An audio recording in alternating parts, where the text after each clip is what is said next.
He rose from modest streets to the brightest office, a cautious man built for hard weather, a strategist whose voice could tighten a room. Richard Milhous Nixon, the 37th president, carried two maps in his head, one of foreign triumphs, one of domestic siege. The country watched him stride to helicopters and lecterns with a jaw that seemed carved for defiance. He kept lists, he kept enemies, he kept secrets on tape. The White House felt like a fortress of velvet, carpets that swallowed footsteps, air that hummed with listening machines. He believed the order would rescue him. He believed history would forgive. But what came next shocked everyone. A break-in at a hotel became a break-in at trust, and the walls began to whisper louder than his speeches. Investigations grew teeth, documents traded hands, and the Saturday Night Massacre turned a constitutional page with a sound like torn cloth.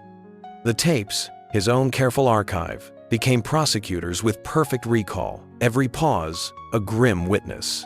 Allies thinned, the House sharpened its pens, and the Senate readied its duty.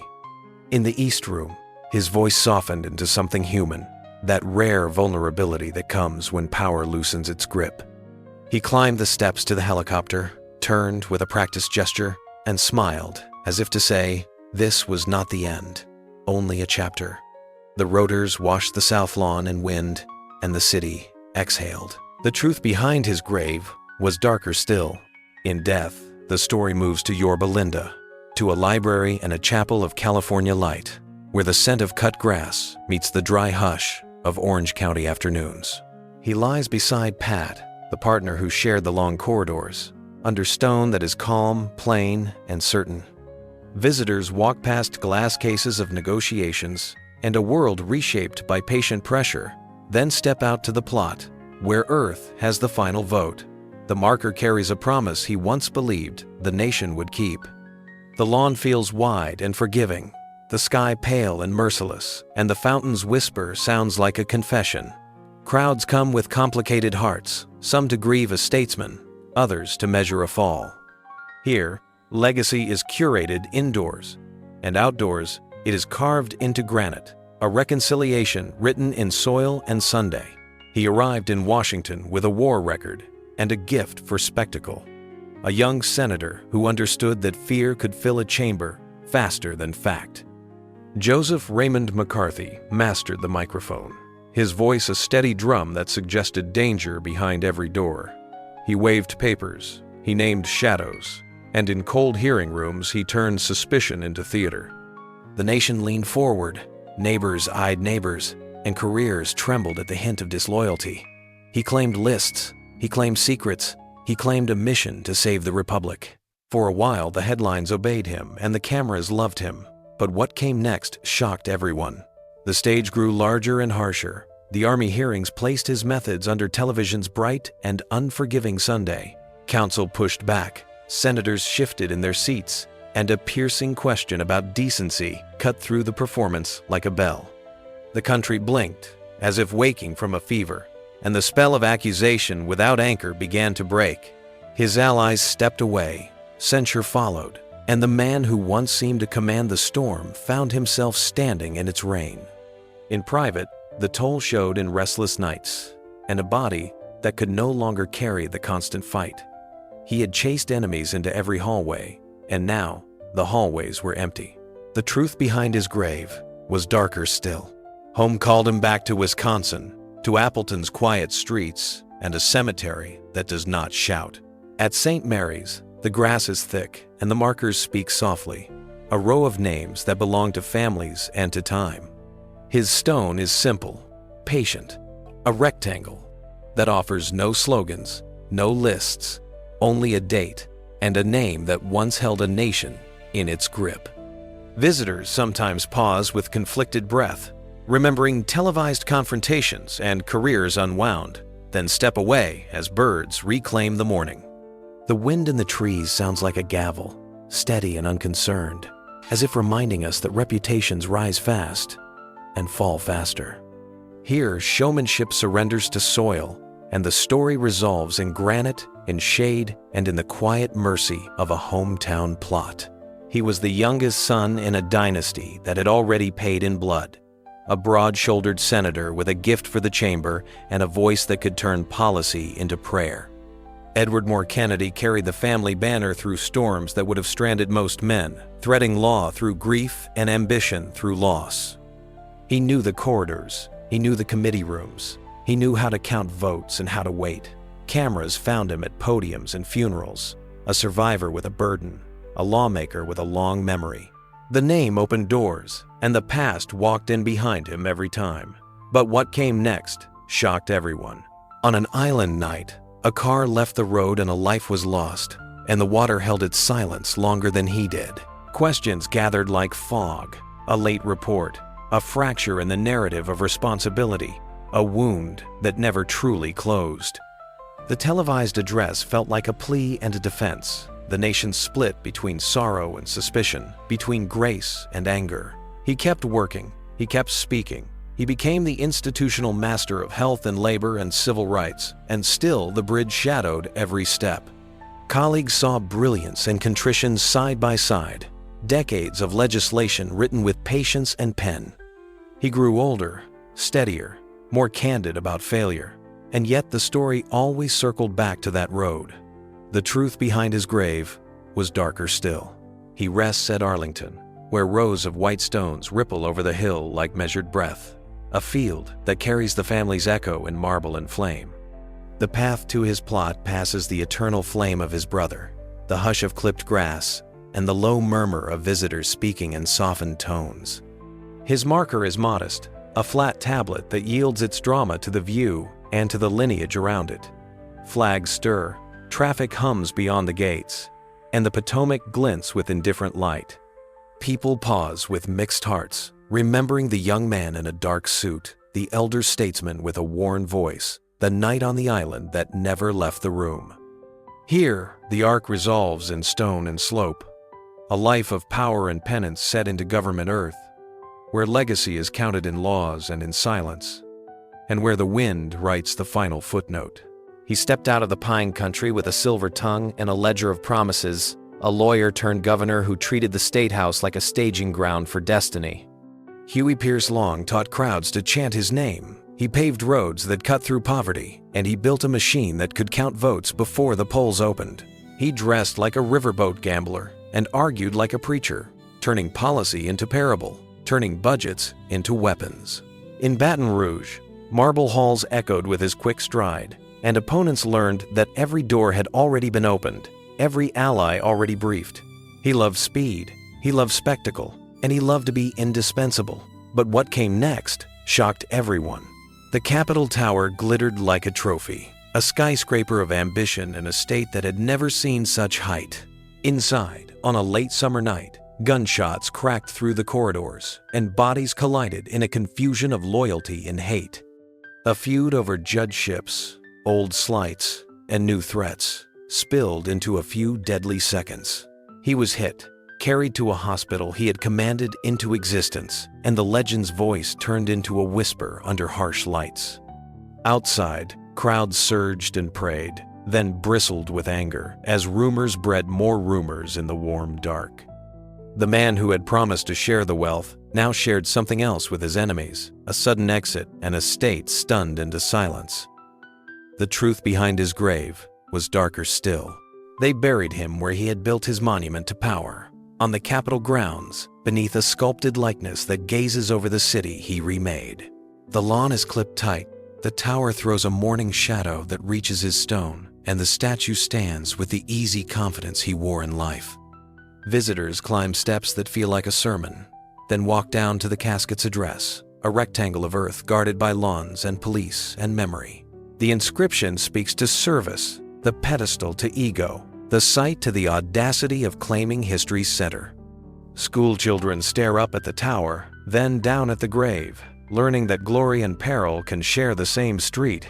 Here, where marble and grass meet, the machine sleeps, the myth watches, and the ground keeps the only secret he never told. He came from county courthouses and tight suburban wards, a prosecutor with a clipped cadence and a talent for the jab. Spiro Theodore Agnew rose fast, Baltimore suburbs to Annapolis, then the national ticket by a chain of choices that surprised even party elders. On the stump, he turned alliteration into a cudgel, charming crowds that wanted sharp lines and simple foes. In meetings, he played the disciplined lieutenant, a man content to be the lightning rod so the president could be the sky. He seemed built for ceremony and scorn, one hand on the flag, one finger wagging at critics. The office gave him stature, the cameras gave him rhythm, and he wore both like armor. But what came next shocked everyone. Investigators tugged on old threads from his Maryland years, and envelopes began to appear in testimony, cash counted in offices that should have been clean. Federal attorneys laid out a pattern, small payments that grew larger, favors that seemed to have invoices attached. The rhetoric that once sliced opponents now cut back at its owner, and courthouses, not podiums, framed the story. Negotiations followed. A plea that sidestepped prison but did not dodge shame, a resignation that arrived with abruptness and a hollow ring. He left the building with no farewell pageant, just paperwork and a title that turned to past tense in a single afternoon. The nation learned you could lose the second highest office without a single vote cast. The truth behind his grave was darker still. He rests in Timonium, in a cemetery of gentle slopes and quiet trees, a place built for family Saturdays and whispered recollection. The marker is reserved, his name and dates cleanly cut, the stone offering no lecture, no defense, only presence. He lies beside Judy, the partner who stood through corridors and cameras, their plot aligned with a simple sense of home. Visitors come rarely, a few students with notebooks, a few locals who remember traffic and headlines, and they find a lawn unbothered by spectacle. The breeze moves through hedges with suburban calm, and the sound of distant roads folds into the stillness. Here, the man of rostrums and rising vowels yields to grass and granite, a career of noise concluding in a cemetery that prefers a hush to applause. He was the calm voice behind a louder president, a Wall Street attorney who traded pinstripes for power and carried the law into rooms where politics bent every rule. John Newton Mitchell believed in order and loyalty, a man who liked doors closed, meetings short, and outcomes certain. As Attorney General, he spoke with the gravity of statutes, insisting that stability was mercy and dissent a luxury. Friends called him steady, critics called him stone, and in the West Wing he seemed to prefer corridors to cameras. He was the strategist who kept the flame low, the counselor who made chaos sound like clarity. But what came next shocked everyone. The campaign that promised security incubated something else, a set of decisions that crossed from hardball into the machinery of crime. Break-ins, hush money, and a committee with a name that now sounds like foreshadowing. Each revelation pulled his circle tighter. Indictments arrived like winter, cold pages heavy with detail, and the courtroom lights did what political spotlights could not. They fixed him in place. The man who once advised prosecutors became the defendant who listened to verdicts. He served time. He came out quieter. He moved through the rest of his years carrying a reputation that clinked like handcuffs. Old colleagues chose distance. Interviews turned into reluctant autopsies of judgment. The truth behind his grave was darker still. He is buried at Trinity Cemetery in the city he once knew as a marketplace of deals, the Manhattan air thinner, the avenues a soft roar beyond the iron fence. The plot is understated. A slab and a name, granite that declines to argue, and grass that does not care who was right. In that corner of the island, the Hudson pushes its steady breath, and gulls mark the sky as if tracing signatures on blank paper. Visitors rarely linger. They read the stone. They remember hearings. They think of the paradox of a nation's lawyer under indictment. Then they move on. The cemetery holds actors and brokers, saints and sinners, all reduced to rows and seasons. Here, the fuse that once ran through a campaign goes silent in soil, and the last word belongs to the river, the wind, and the patience of stone. He rode out of the New Mexico territory with a rancher's squint and a lawyer's precision, a Westerner who believed the land should pay dividends to the bold. Albert Bacon Fall wore his mustache like a verdict, and in Washington he spoke for development with the certainty of a desert sunrise. As Interior Secretary, he treated resources as tools, leases as levers, and oversight as a nuisance that could be managed with charm. He had friends who owned wells and ships, friends who understood that oil was destiny and paperwork was weather. In committee rooms, he sounded like common sense, a plain-spoken steward of public wealth. But what came next shocked everyone. Quiet agreements slid across desks. Naval reserves at Elk Hills and Teapot Dome moved by pen strokes that preferred privacy. The Senate caught a scent. Hearings gathered steam, and telegrams began to read like confession without the courtesy of admitting the word. Boxes of bonds, loans that looked like gifts, and a secretary whose bank account bloomed faster than his salary. The story wrote itself in numbers that smelled of crude.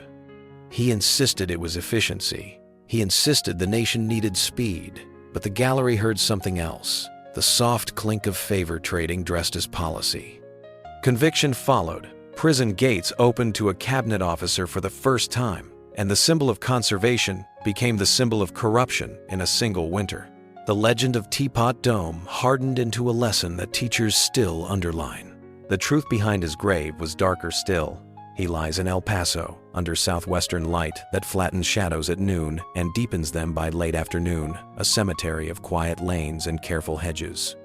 The stone is restrained, a name and the years, no mention of leases or reserves, no hint that his case would define scandal for generations.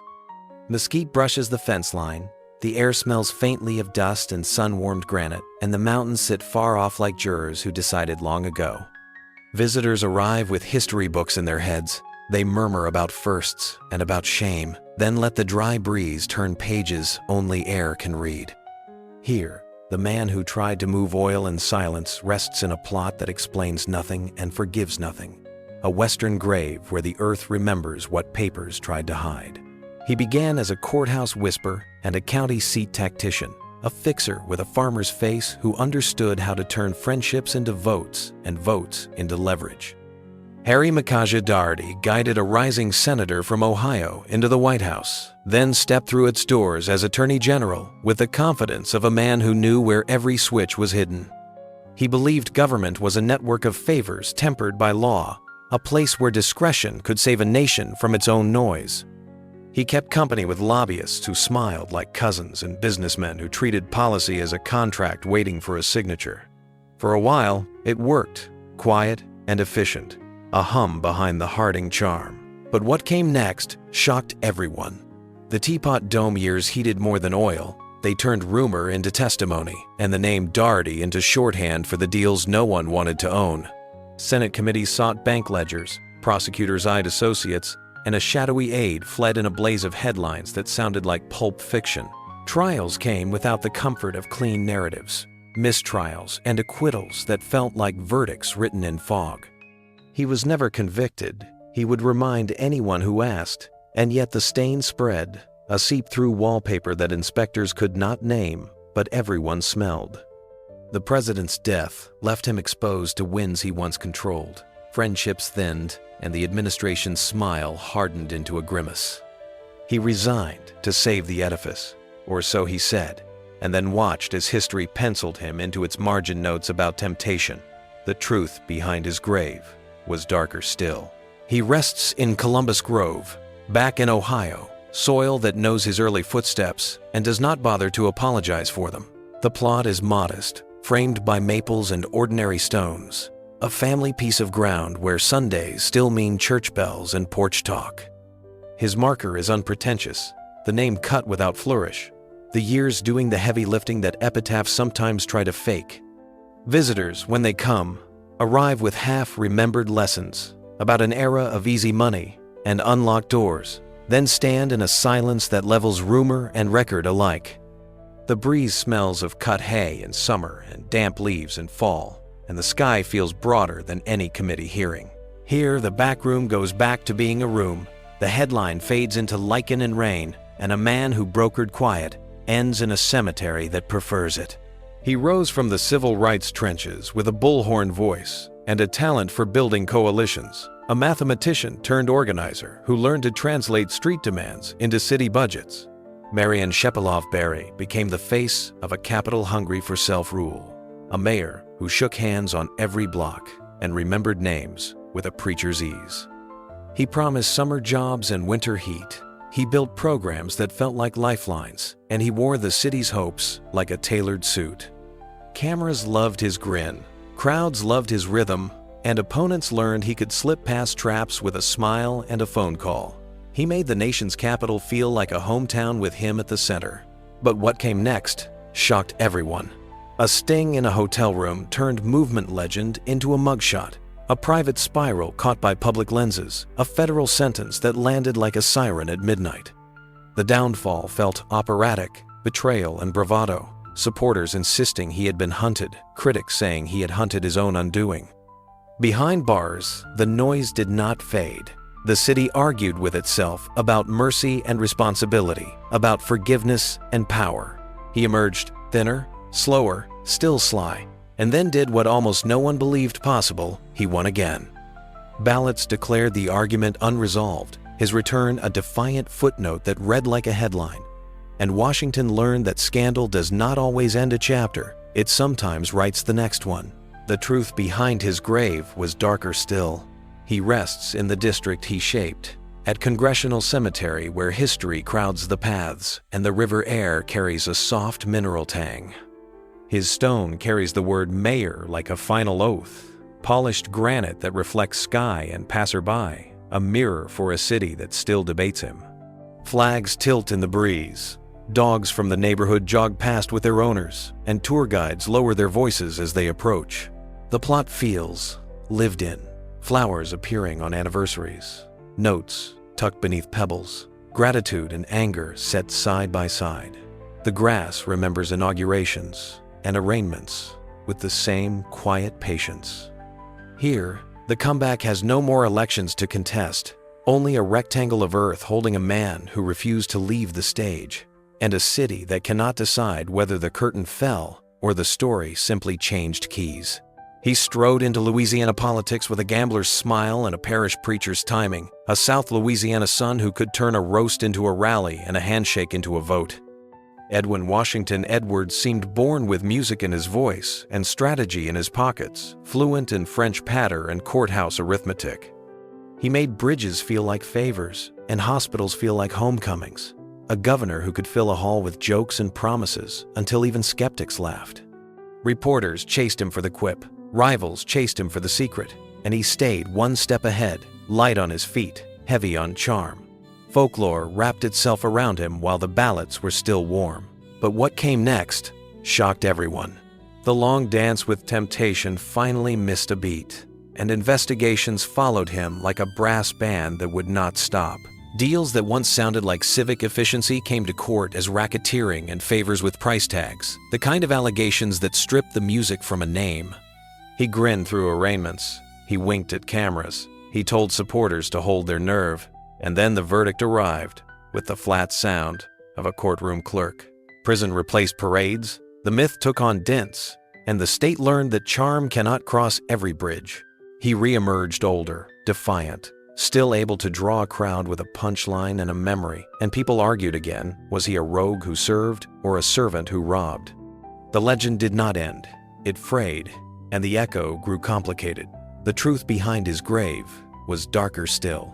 He rests beneath Louisiana sky, where heat presses the air flat and live oaks lace the light, a cemetery that hears cicadas and distant traffic in the same breath. The stone is dignified and unflashy, a name polished smooth by hands and rain, a reminder that even the loudest careers resolve into quiet granite. Visitors leave coins, campaign buttons, folded notes that read like confessions and thank yous, and the breeze carries the sweet damp of river country. Somewhere nearby, a church bell counts the hour, and the moss moves like a curtain lifting and falling on an empty stage. Here, the Cajun prince keeps still at last, his carnival stilled, his stories return to earth, while the grass holds both the laughter and the verdict in equal measure, offering no opinion beyond the patience of soil. He dressed like a foreman at the factory gate and talked like a locker room prophet, a congressman who turned house rules into theater. James Anthony Trafficant Jr. rode out of Youngstown with a shock of hair, denim suits, and a vow to speak for the beaten down. He loved the floor microphone, slipping "Beam Me Up" into the congressional record, skewering elites while grinning at the C-SPAN camera.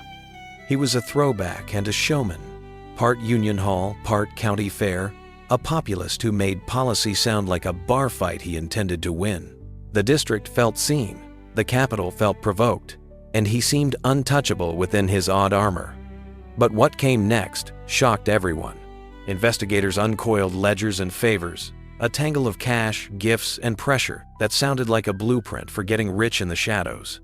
The case marched through court with unglamorous detail, witnesses who had once been allies, and filings that stacked higher than his hair. He insisted it was a frame. He turned the trial into a stage, and he lost anyway. The House weighed his fate and chose expulsion, a rare civic thunderclap that left even his rivals quiet for a moment. He went to prison with his chin up and his rhetoric unbroken, writing letters that blamed a rigged game. Years later, he returned to Ohio fields and metal barns, still railing, still certain, still a symbol of defiance in a county that knew hard times. The truth behind his grave was darker still. He lies in Poland Township soil, not far from the mills that once breathed fire into night, a cemetery where flags tremble on calm afternoons. The marker keeps his name and a simple dignity. No theatrics, no slogans, just stone with a steadiness he sometimes pretended to scorn. Gravel crunches underfoot, birds stitch the sky with small arcs, and the wind carries the clean scent of cut grass and motor oil from a road nearby. Visitors bring memories more than flowers, floor speeches and laughter, anger and loyalty, and they stand a while, weighing a career that never knew moderation. The tractor hum from a distant field sounds like an old campaign bus starting up, then fades. Here, the show ends in quiet ground. The rebel yields to granite, and the earth holds both the indictment and the applause without taking a side. He was a son of Chicago wards, a tall committee craftsman who could count noses in a hallway and votes in his sleep. Daniel David Rostenkowski rose through precinct ritual to the marble committee rooms where tax law is written, a chairman whose gavel could move markets with a tap. He spoke in the blunt cadence of the Northwest Side, part broker, part tutor, teaching younger members how policy is stitched from favors and deadlines. The White House courted him. Lobbyists lined the carpet outside his door, and he carried the tax code like a family Bible. Cameras found him boring until they learned that boredom in Washington often masks real power. He seemed welded to the dais, immovable and essential. But what came next shocked everyone. A small scheme turned into a headline. A mailroom became a map to something larger, and a chairman discovered that envelopes can carry more than letters. Investigators opened accounts in closets, government cars and cash registers, details that sounded petty until they added up to a portrait of entitlement. He denied, he deflected, he finally pleaded to spare the chamber a longer spectacle, and the man who designed reforms walked through a prison gate. Chicago shrugged and argued, remembering a dealmaker who could bring home bridges and keep unions at the table, then measuring that record against the receipts. He tried to return to public grace with a memoir and contrition, a late-life attempt to explain the culture that raised him and the choices that cut him down. The truth behind his grave was darker still. He is buried under Midwestern sky at St. Adalbert in Niles, where the wind slides over flat land and the stones sit in patient grids. His marker is polished, the name carved with the solid weight he once carried in committee. Nothing gaudy, nothing coy, just granite that does its job. The air smells of damp earth and bakery sweet from nearby neighborhoods, and the traffic hum from Milwaukee Avenue arrives like a memory of ward nights. Visitors bring fragments, a tax overhaul that changed a generation, a scandal that changed his name, and they leave with the same Chicago habit, a nod that says people are complicated. Pigeons land, a train horn drifts across the afternoon, and the grass takes back the footsteps without a trace. Here, the chairman who knew the mail rests among letters of stone, and the last postmark is the date the earth accepted him. He came to the Senate with a New Jersey lawyer's steadiness and a reformer's script, a builder of labor protections whose name landed on bills that shaped daily life. Harrison Arlington Williams carried himself like the institution intended, careful with words, patient with process, a committee workhorse rather than a headline hunter. Colleagues trusted his grasp of detail and his instinct for compromise, the quiet talent that moves mountains one shovel at a time. He seemed made for the long haul, a senator who would retire with plaques, not with sirens. The chamber fit him, The cameras mostly glanced past, and that suited him fine. But what came next shocked everyone. In a room tuned for temptation, the abscam tapes rolled, cash counted in low voices, promises wrapped in euphemism. Hidden cameras turned private courtesies into public theater, and a veteran lawmaker found himself framed by the worst light, the light that catches hesitation and makes it look like agreement. Hearings followed, ethics unraveled, and the floor speeches that once praised him turned carefully neutral. He insisted he had only been humoring imposters. He insisted he was testing them. He insisted the sting was the scandal, not the senator. The verdict did not agree, and the Senate faced the choice between censure and banishment. Resignation arrived like a door eased shut. No slam, just an ending that felt both sudden and overdue. The truth behind his grave was darker still. He is buried in New Jersey ground, where the air smells of river and rain, and cemeteries look like neighborhoods of stone. The marker is modest, a granite sentence clipped to essentials, a name and a span, no mention of the operation that became a civics lesson. Trees lean over the path with suburban grace, and sparrows hop along the curb as if escorting visitors who are not sure why they came.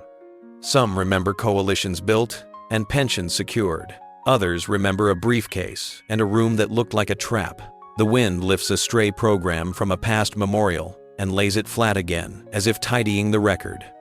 Here, the envelope has no cash, only fallen leaves, and the long career reduces to quiet letters cut shallow in stone, while the earth repeats its old instruction: learn, falter, remember, forgive, if you can.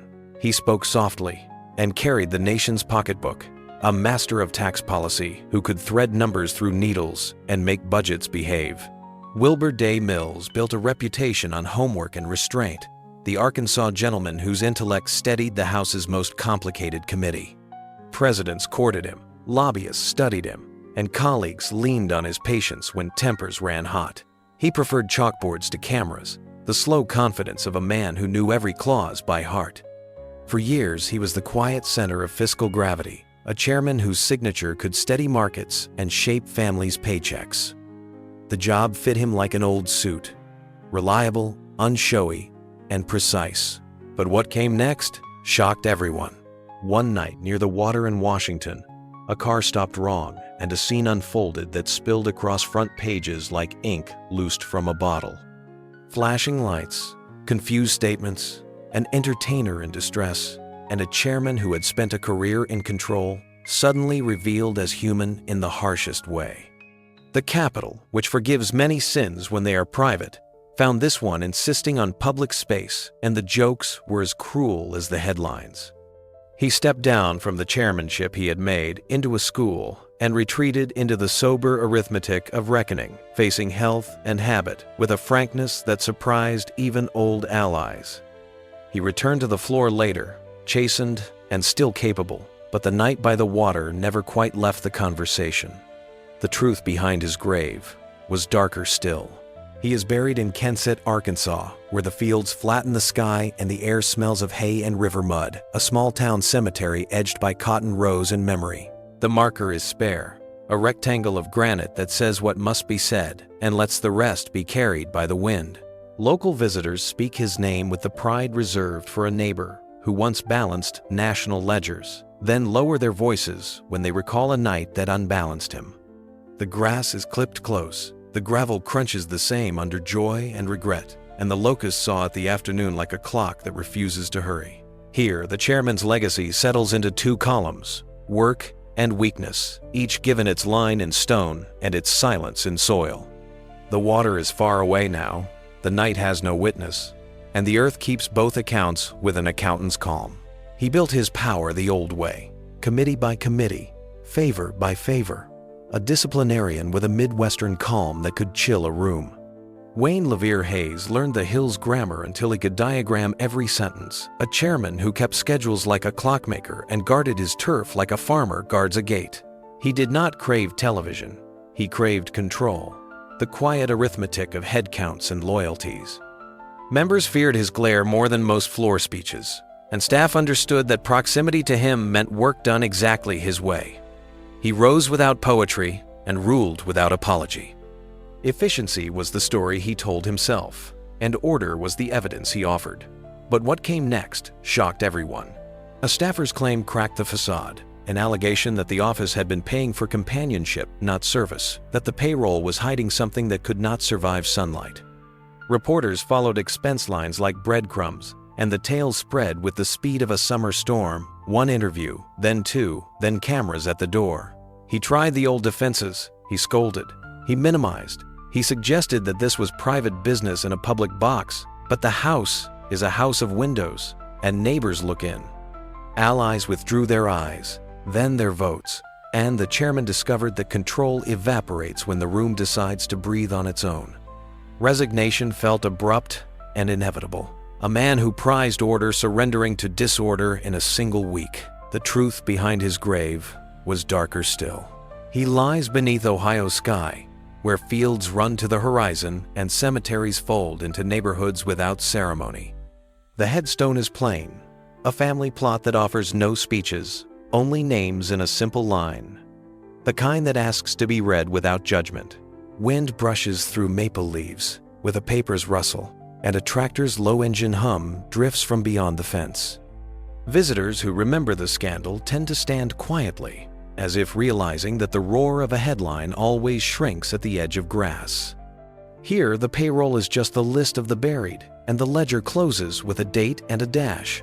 The man who kept order is kept by the earth, and the ground, as always, levels what offices once raised.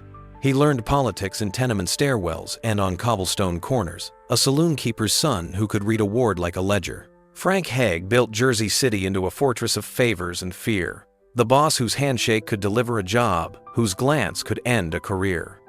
He dressed like prosperity and spoke like certainty, insisting that order kept bread on tables and kept trouble out of the streets. Under him, hospitals rose, parades never lacked a band, and every ribbon cut sounded like an oath of loyalty. Ballots arrived already persuaded, and the courthouse clock chimed on his time. To many, he was protection and pride. To others, he was the price of progress. But what came next shocked everyone. Reformers pushed back, prosecutors circled, and reporters traced lines from city contracts to private accounts with a patience that rivaled his own. Courtrooms began to hum with testimony about kickbacks and intimidation, about poll watchers who watched the wrong things, about a government that felt like a private company with public stationery. He swatted at critics as if they were flies around a picnic, reminding the region how many babies had been born in the hospitals he built and how many paychecks depended on his say-so. Yet the tide of post-war America turned, and new laws, new eyes, and new ambitions eroded the steps to his throne. He stepped down but never surrendered the aura, a retired emperor who still made the phone lines tremble when he lifted a receiver. The truth behind his grave was darker still. He lies in Holy Name Cemetery, a city within a city, rows of granite standing like a second skyline over Hudson County soil. His mausoleum is not shy, polished stone and confident lines, a house for the dead that looks ready to hold a meeting. Pigeons wheel above, traffic murmurs along the perimeter, and the air carries a blend of river salt and bakery sweet, the scent of a town that remembers how to hustle. Visitors find his name and fall silent, hearing in the breeze the old cadence, "I am the law," and feeling how power tries to live forever in marble. Fresh paint peels on nearby iron fences, grass pushes against the path, and the cemetery reminds every story that endings are not negotiated. Here, the machine sleeps behind a locked bronze door, and the neighborhood keeps walking, past stone and shadow, past legend and ledger, toward a city that no longer votes in whispers. He came down from New Hampshire granite with a logger's grit and a bookkeeper's calm, a former governor who turned management into a creed. Sherman Adams believed the White House should run like a Milltown office, neat desks, short memos, and no visitors who had not earned the right to knock. He was the gate, and he was proud of it, measuring access as if it were currency and rationing the president's minutes like winter wood. Cabinet secretaries learned his tempo, congressmen learned his rules, and lobbyists learned to wait in hallways warmed by his efficiency and chilled by his stare. He was the staff boss other staff feared, the custodian of order in a building that breeds chaos. But what came next shocked everyone. a gift arrived with the troubling weight of context, a vicuña coat, a fine rug, courtesies from a businessman who needed help, and the distinction between friendship and influence blurred under lights. Questions multiplied, hearings pried at private favors, and the portrait of an incorruptible manager developed hairline cracks that television widened into fault lines. He denied that decisions were for sale. He insisted that kindness should not be a crime, but the Capitol heard the old rattle of access disguised as etiquette. The scandal felt small in price and large in meaning, a civics lesson stitched from fabric and favors, and suddenly the gatekeeper could not defend his own gate. He resigned with clipped dignity, a man of lists and ledgers undone by a receipt the public could picture in its hands. The truth behind his grave was darker still. He rests in Lincoln, among the White Mountains' long shadows and the scent of pine after rain. A New England burying ground that whispers thrift and reticence. His stone is plain, gray and direct, a rectangle set level in stubborn soil, the kind of marker that refuses drama and demands only accuracy. The air tastes clean, brook cold, and the wind moves the birch leaves with a dry applause that ends quickly. Hikers sometimes pass on their way to higher country, pausing just long enough to read a name that once controlled the busiest doorway in America. They find no coat here, no rug, only granite that keeps its own counsel and earth that takes no gifts. Here, the master of access lies beyond reach, the rules reduced to weather and time, and the lesson taught in quiet, that even the strongest gate cannot lock out consequence. He arrived in Washington with prairie certainty and courtroom polish, a Western lawyer who believed the government should step lightly on land and industry should stride. James Gaius Watts spoke in absolutes that cut through committee fog, a Secretary of the Interior who treated regulations like thickets to be cleared. He favored access, he distrusted bureaucracy, and he wore criticism like proof that he was doing something real. Reporters learned that a question could earn a lecture, and activists learned that a protest could earn a grin. In hearings, he was a hammer, in speeches, a spark, and for a time the department moved to his rhythm. The map he carried showed leases, roads, and dams, not wilderness as a cathedral. But what came next shocked everyone. The storms gathered from many directions. Ethics disputes over meetings and leases, headlines about conflicts that would not stay quiet, and a string of remarks that scorched the room faster than any policy. He became a lightning rod for a movement he did not trust, and a foil for comedians he did not fear, until the pressure on the administration outweighed his usefulness. Resignation arrived with his chin still high, words still sharp, a man convinced that history would vindicate him if given enough time. Years later, another chapter opened in a different arena, an indictment tied to savings and loan work, the slow grind of legal papers far from the parks he once governed. He emerged with scars and certainty, a figure who made opponents furious and supporters feel confirmed. The truth behind his grave was darker still.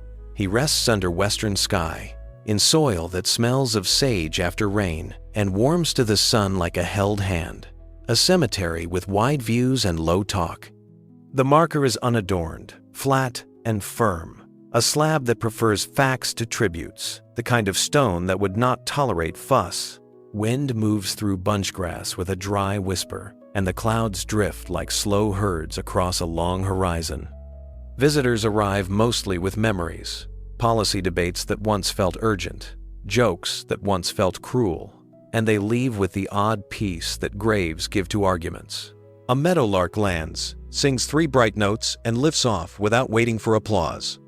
Here, the secretary who fought the wind meets a wind that does not argue, and legacy settles like dust on granite, thin, inevitable, and finally quiet. He cut a striking figure on the House floor, a coastal Carolinian with charm that moved between courthouse and cocktail party without changing pace. John Wilson Jenrette had the easy patter of a hometown lawyer and the appetite of a rising politician, a man who seemed to believe that luck was simply courage in a hurry. He campaigned with a smile that suggested doors would open and problems would step aside, and for a time, voters agreed. Committee rooms learned his name, reporters learned his number, and the Capitol's long hallways seemed to bend toward possibility. He was young, visible, and sure, the future wanted his company. But what came next shocked everyone. In a sweet rig for temptation, cameras blinked behind vents, and an undercover offer turned a conversation into evidence. Abscam was part theater and part trap, and the tape did not care which part any viewer believed. Bills became bait, envelopes told their own story, and a congressman discovered that private bravado becomes public confession when the lens keeps its nerve. Headlines multiplied. A marriage already famous became collateral, and the voters who had once enjoyed his flair watched it harden into hubris. He resigned after conviction, served time, and stepped back into Carolina light humbler, older, and still capable of a rueful anecdote. He would later describe the sting with a storyteller's shrug, but the film kept rolling forever in the public mind. The truth behind his grave was darker still. He rests near the coast that raised him, in a cemetery softened by salt air and pines that comb the wind into a steady hush. The stone is unpretentious, a clean tablet that offers name and span and leaves the scandal to the seagulls and the surf. On warm afternoons, you can smell tidewater and cut grass together, a mingling of brine and lawn that feels like home and warning at once. Visitors do not crowd here. A few former constituents, a few curious students, and they linger with mixed thoughts about entrapment and choice, about youth and the cost of a headline. The path crunches, a gull laughs, and the shade moves across the carving like a second hand. Here, the hotel room shrinks to a line in stone. The camera goes quiet at last, and a man who once courted attention keeps company with sand, pine needles, and the long patience of the sea. He came up from the docks and neighborhoods of Philadelphia, a South Philly son with a contractor's handshake and a ward leader's memory. Michael Ozzie. Myers spoke like a man who knew every corner bar by its first name and every precinct by its weak spot. He won a seat in Congress on retail politics, favors traded for faith, and he carried himself like the deal was the point, not the speech. Committee rooms did not change his cadence, they only amplified it. And for a while, the local boy made good felt like a story the city wanted to tell. He moved through the Capitol like a foreman on a new site. Confident, quick with a grin, comfortable with the old ways. But what came next shocked everyone. Abscam set a stage with money on the table and lenses in the vents, and his voice delivered a line that would become a lifetime brand. Money talks, and something else walks. The tape did not blink. The jury did not flinch, and a congressman became a cautionary tale. He served his time, returned to private work, and the city folded him back into its rumor mill, a name you heard at diners and at job sites.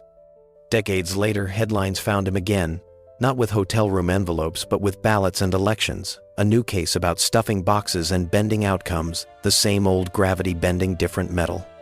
Age did not exempt him from consequence, and the story felt like an echo that refused to fade. The truth behind his grave was darker still. He lies in Philadelphia ground, under a sky that shifts from slate to blue in a single hour, a cemetery threaded with row house memories and the smell of soft pretzels from somewhere you cannot see. The marker is straightforward, a block of granite that lists what stone must list and leaves the rest to whispers. Flags along the lane lift and settle, and the Schuylkill's breeze arrives thin as a rumor, cool on warm days and colder on the days when the city holds its breath. Visitors who come tend to speak low, wardmen grown old, students with notebooks, a cousin who remembers a wedding toast that made the room roar. They look down and think of elections as living things, fragile, tough, and always hungry, and then they step away. Here, the sting's echo stops at the edge of sod, and the box that matters is the one the earth keeps shut, patient and final, a vote counted once, forever. He carried the composure of the bench into the governor's office, a jurist's son who spoke in careful clauses and wore the state's hopes like a well-pressed suit. Otto Kerner Jr. seemed built for equilibrium, the kind of leader who could balance budgets, calm tempers, and keep the machine humming without smoke. He moved through Springfield with a courthouse manner, nods instead of boasts, brief statements instead of parades. Newspapers painted him as competent, measured, a civic grown-up in an era that liked its politics tidy. He rose, then rose again, appointed to the federal bench, a capstone that suggested the arc had been clean. But what came next shocked everyone. Investigations pried at a tangle of favors wrapped in the soft language of hospitality, racing interests, and stock that moved like a gift between friends. Trials followed with bitter irony. A former governor and then judge listening as other judges parsed the record, a courtroom mirror held just close enough to sting. The pages told of influence that traveled in envelopes and meetings that read one way in memory, another way under oath. Conviction landed hard, a sentence that sounded like a verdict on a generation of clubby government, and the robe he had earned felt suddenly heavy with doubt. Health faltered, dignity stayed as best it could, and clemency shortened a road that had already turned steep. The truth behind his grave was darker still. He rests in Illinois earth beneath a sober sky, a cemetery where maples stand like bailiffs, and the breeze carries a faint echo of train horns and courthouse clocks. The stone is restrained, the letters crisp, a governor's name etched at the same height as the family who stood beside him through seasons of praise and scrutiny. Visitors who come pause with a complicated quiet reserved for figures who served and stumbled, reading a life as if it were a closing argument delivered by wind. Leaves skitter across the path, the grass presses flat, and the afternoon light cools to the color of old paper. Here, verdict and appeal give way to soil, and a man judged by judges lies beyond judgment, his legacy reduced to granite and shade, while the state moves on, carrying both the warning and the work he left behind. Walk long enough among these plots, and you begin to hear the same faint chorus, ambition, apology, and the rustle of leaves turning verdicts into mulch. Every name once filled headlines and hearing rooms, every voice once bent air in crowded halls, and now each rests under soil that refuses to take sides. Graves are editors, without mercy. They cut the flourish, they keep the facts, they leave the rest to weather and memory. Crowds fade, scandals shrink, and the quiet work of time smooths what rage once carved into our tongues. But what comes next shocked everyone. A stone can tell you where a story ends. It cannot tell you if the lesson landed, that work belongs to the living. We carry the warnings home, the siren of easy favors, the fog of certainty, the slow erosion that power can invite when it stops asking questions.